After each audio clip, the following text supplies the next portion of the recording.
우리와 우리보다 앞서 살았던 사람들을 연결하는 다리는 지식이다. 문명과 문명, 일생과 일생을 아울러 개개인의 이야기들을 총체적으로 엮어낸 것이 역사이다. 하지만 아무리 잘 보존된 과거의 정보라 할지라도 우리가 어떤 의미를 부여하기 전에는 한낱 자료에 불과하다. 과거에 대한 지식은 의미가 더해져야 비로소 현재의 지혜로 탈바꿈한다. 예를 들어 우리보다 수천 년을 앞서 살았던 사람들은 기도가 어떻게 효과를 발휘하는지, 우리네 삶에서 어떤 식으로 기도를 활용할 수 있는지 기도에 대한 지식을 전수했다. 우리 조상들은 최소한 5,000년 동안 크게 변하지 않은 언어와 풍습을 통하여 거대한 사원과 숨겨진 무덤 속에 기도에 관한 정보를 남겨놓았는데 그것이 지금까지 전해 내려오고 있다. 하지만 비결은 기도의 문구 자체에 있는 것이 아니다. 컴퓨터 프로그램이 가진 힘은 프로그램의 언어를 능가하는 것과 마찬가지로 우리가 기도할 때 고대하는 진정한 힘의 정체를 알려면 더 깊은 곳으로 들어가야 한다. 나는 우리가 누구이며 어디에서 왔는지를 이해하지 않고서는 한 발짝도 앞으로 나아갈 수 없다고 생각한다. 나는 이 생각을 굳게 믿었다. 그런 만큼 우리가 누구이며 과거의 지식이 어떻게 우리를 더 나은 사람으로 만들고 더 좋은 세상을 만드는지를 알아내는 데에 대부분의 시간을 보냈다. 나는 베일에 쌓인 우리네 과거의 열쇠를 풀기 위해 극지방을 제외하고 안 가본 곳이 없을 만큼 지구의 구석구석을 돌아다녔다. 카이로와 방콕 같은 대도시에서부터 페루와 볼리비아 같은 외딴 마을로, 히말라야에 있는 티베트의 오래된 사찰에서 네팔의 힌두 사원까지 다양한 문화를 체험하는 동안에 내 마음속에는 확실한 실마리가 떠올랐다. 세상 사람들은 20세기의 삶을 대변했던 고통과 불확실성을 극복할 무언가를 기대하고 있었다. 사람들은 평화와 더 나은 내일의 희망을 갈망하고 있었던 것이다. 모든 문화권의 사람들이 한결같이 내게 던진 질문은 두 가지였다.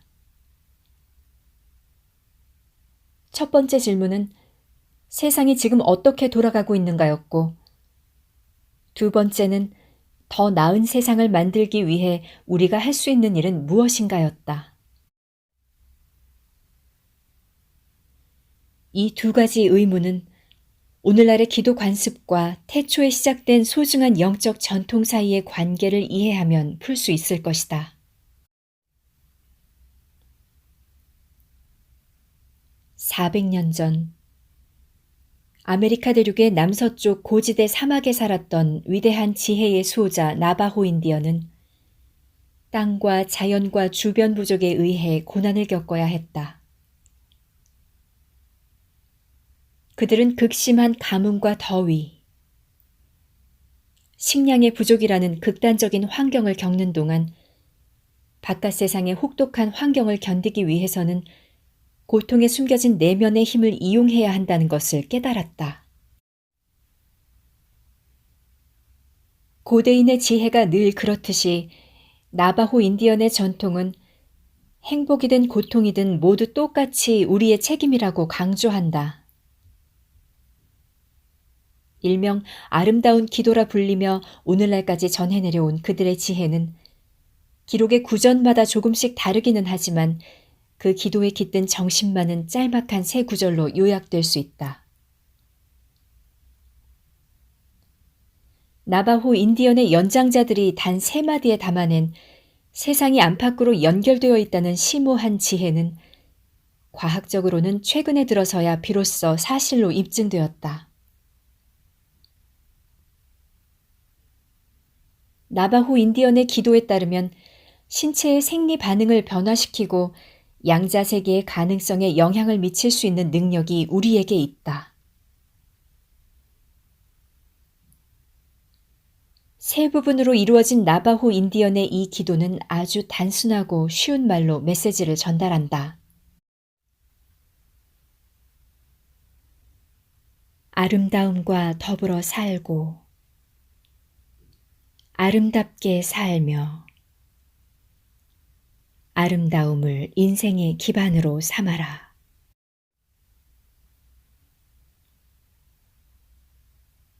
이 기도말을 지은 지은이는 오래전에 잊혀졌지만 모든 희망이 사라진 상황 속에서도 새롭게 희망을 가져야 한다는 기도의 메시지는 오늘날에도 여전히 유효하다.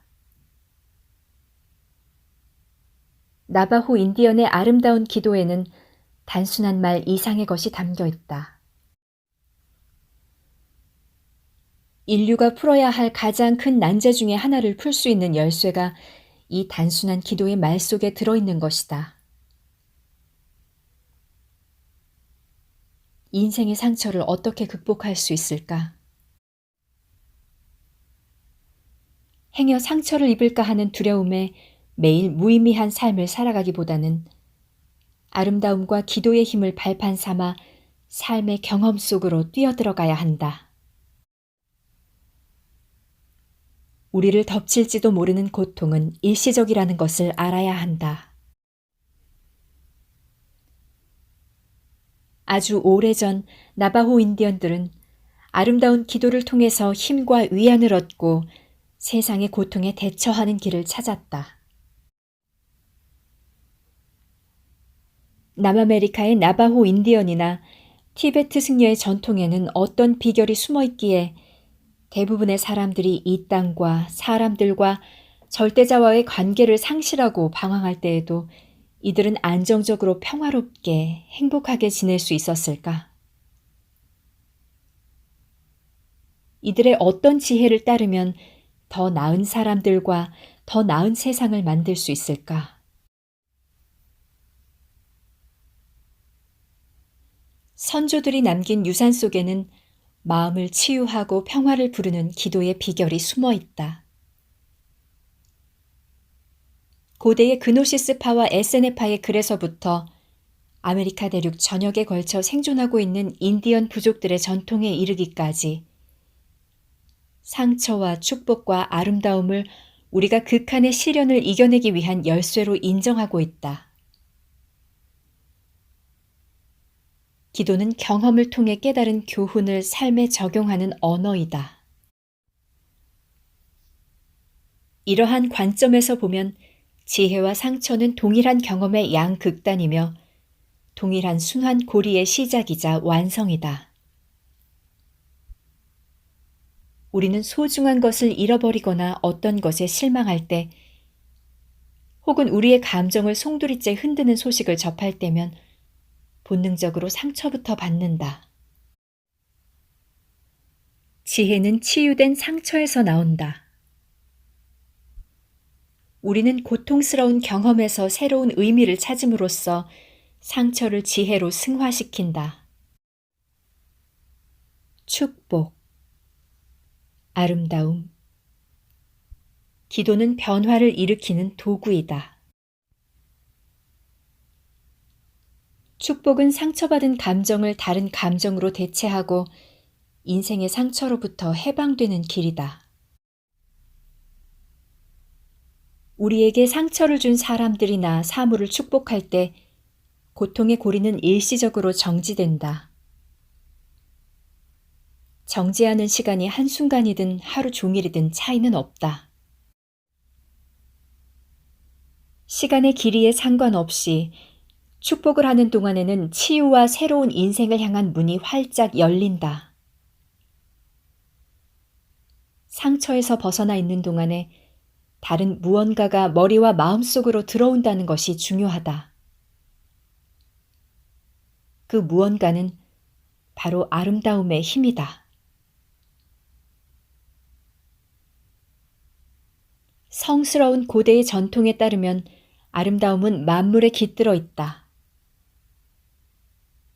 우리가 일상생활을 어떻게 해석해서 받아들이든 상관없다. 아름다움은 이미 창조되었고 항상 존재한다. 균형과 조화에 관한 인간의 개념은 늘 변화한다. 우리가 유행을 따라서 환경을 개조하고 새로운 관계를 만들어내며 새 집으로 이사를 가는 동안에도 아름다운 모습으로 탄생할 건물의 자재는 이미 존재하고 있었다. 고대인들은 단순히 눈을 즐겁게 하는 것이 아니라 마음과 머리와 영혼까지 감동시키는 경험을 아름다움이라고 표현했다. 우리에게는 인생의 가장 추한 순간에도 아름다움을 포착하는 능력이 있다. 그 덕에 상처에 새로운 의미를 부여하고 자신을 추스를 수 있는 것인지도 모른다. 이런 관점에서 본다면 아름다움은 우리를 새로운 경지로 끌어올려주는 추진력이다. 하지만 정작 중요한 것은 우리가 관심을 기울이기 전까지 아름다움은 잠들어 있다는 것이다. 아름다움은 우리가 삶 속으로 초대를 할 때에만 잠에서 깨어나기 때문이다.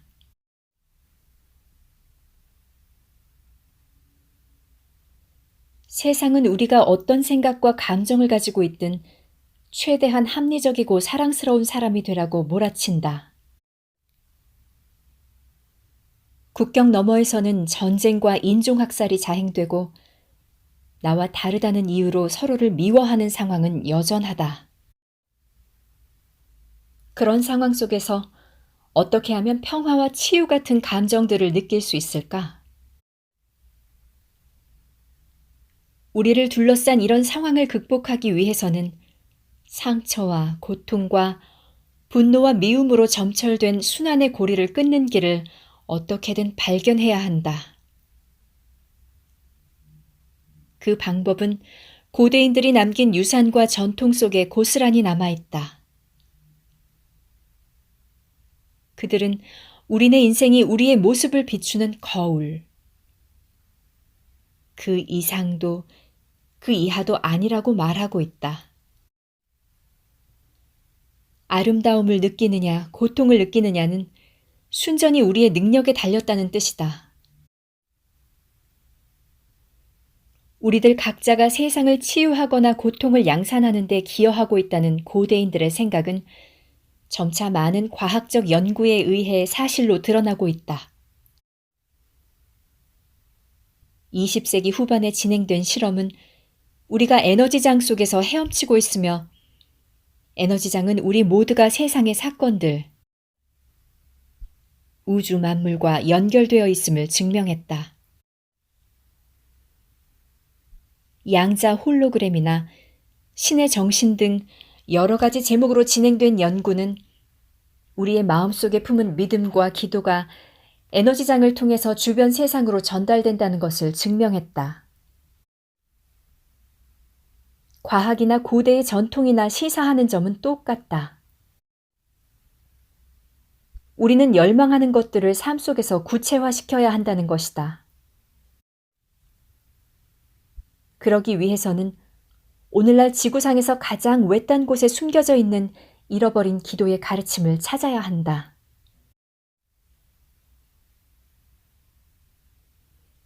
(1998년) 봄, 나는 티베트 중부의 어느 수도원으로 22일 동안 성지순례를 떠나는 영광을 얻었다. 현대인들에게 잊혀진 기도의 흔적을 찾기 위해서였다. 나는 만물을 연결하는 에너지장과 소통하는 수단을 찾고 싶었다.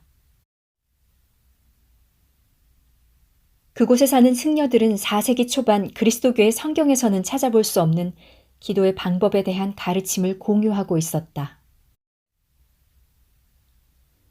수세기에 걸쳐 세계 지붕에서 살아온 사람들의 문서와 전통을 통해 전해내려오는 이 잃어버린 기도의 방식에는 특별한 기도 문구도 겉으로 드러나는 표현도 없었다. 오직 느낌에 기반한 기도였다. 그 기도는 무기력한 심정으로 절대자에게 매달려 도움을 요청하는 자세를 버리고 기도가 이미 응답을 받았을 때의 기분을 느끼라고 권한다. 우리를 세상과 연결시키는 에너지장과 소통하는 길은 바로 그러한 느낌과 감정에 있다는 것이 근래에 진행된 여러 과학 연구에 의해서 밝혀졌다. 느낌과 감정을 담은 기도를 통해서 인생과의 관계뿐만 아니라 우리의 몸과 세상까지 치유하는 일에 동참하는 길이 열리는 것이다. 기도의 효과를 제대로 보려면 아름다움과 축복과 지혜와 고통에 숨겨진 힘을 깨닫는 것이 매우 중요하다. 이것들은 우리가 인생에 쓰디쓴 상처에 괴로워하고 상처에서 깨달음을 얻고 상처를 놓아주는 커다란 순환 과정에서 각각 필수적인 역할을 담당하는 요소이다. 2000년 전 예수의 가르침을 기록한 작자 미상의 문서는 우리 앞에 놓인 장애물뿐만 아니라 세상을 바꾸는 힘에 대해 언급하였다. 그 힘은 바로 우리 안에 이미 존재한다는 것이다. 그 문서에서 예수는 이렇게 말한다.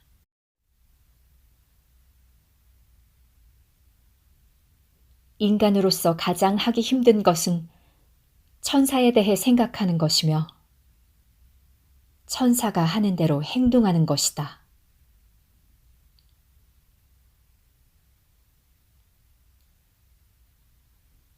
기도는 신과 천사의 언어이다.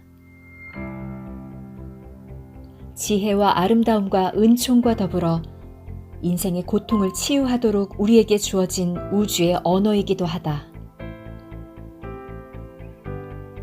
오늘날 인터넷에서 배우든 1세기 양피지 두루마리에서 배우든 그것이 전하는 메시지는 같다. 우리는 우주의 언어를 구사하는 능력을 갖고 있지만 그것을 사실로 인정하는 일은 가장 어려운 숙제인지도 모른다. 하지만 기도는 우리가 괴력을 발휘할 수 있는 원동력이기도 하다. 모든 의심을 떨쳐버리고 이기적 자아나 편견 없는 느낌의 언어로 하는 기도를 올렸을 때 우리는 아무도 우리에게서 훔쳐갈 수 없는, 잃어버릴 수도 빼앗아갈 수도 없는 우리의 일부분을 이미 깨운 것이다. 이것이 바로 잃어버린 기도의 비밀이다.